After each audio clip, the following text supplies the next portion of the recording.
Assalamualaikum warahmatullahi wabarakatuh.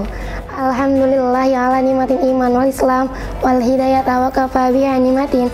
Allahumma salli wa sallim wa barik ala sayyidina Muhammadin ibni Abdillah wa ala alihi wa sahbihi wa man wala wa la haula wa la quwata illa billahi amma ba'd. Pertama-tama yang paling utama dari cinta pertama, marilah kita panjatkan puja-puji syukur atas kehadirat Ilahi Rabbi yang mana telah menciptakan wanita yang begitu romantis, alis matanya bagaikan semut yang berbaris, senyuman yang begitu manis.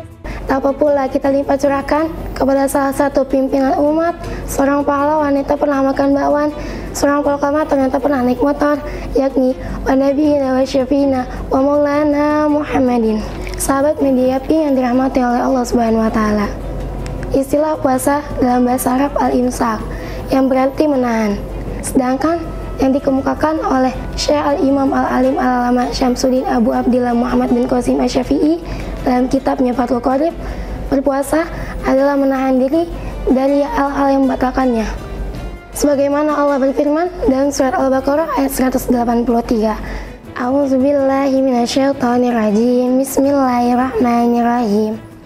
Ya ayyuhalladzina amanu kutiba alaikumusiyam kama kutiba alal ladzina min qablikum la'allakum tattaqun.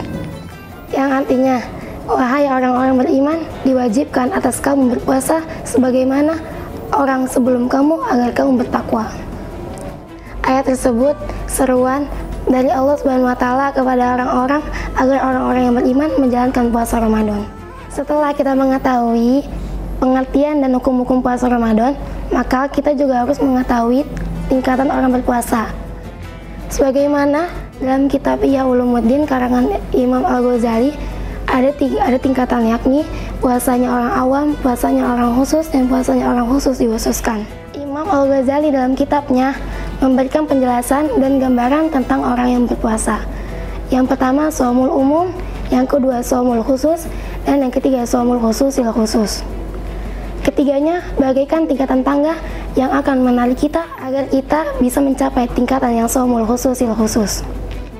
Tingkatan puasa yang pertama adalah puasanya orang awam.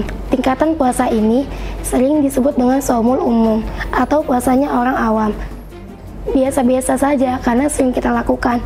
Mungkin kalau disering nilainya baru good, belum every good apalagi excellent.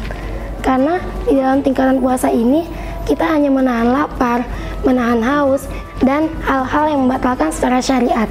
Dan puasa yang kedua adalah puasanya orang khusus.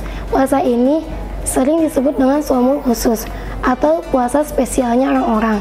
Karena puasa ini tidak hanya menahan diri dari lapar, haus, dan hal-hal yang membatalkannya, tapi puasa ini juga menahan pendengaran, penglihatan, lisan, tangan, kaki, semua anggota badannya agar tidak berbuat dosa dan tidak berbuat maksiat. Dan mulut tidak hanya menahan diri dari mengunyah, tetapi menahan diri dari menggosipi, menggunjing, dan memfitnah orang. Mungkin bisa saja kali ini jari-jari juga bisa ditahan agar tidak menyebarkan berita hoaks di media sosial. Ketiga, puasanya orang super khusus. Puasa ini tingkatan paling tinggi menurut Imam Al-Ghazali karena puasa ini sering disebut shaumul khususil khusus.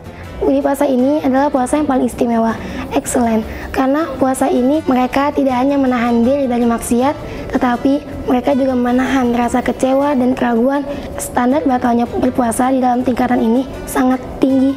Salah satunya, jika ada keraguan di dalam hati kita, itu juga termasuk standar hal-hal yang batal dalam puasa ini. Puasa kategori level ketiga ini adalah puasanya para nabi, yang siddiqin dan muqarrabin.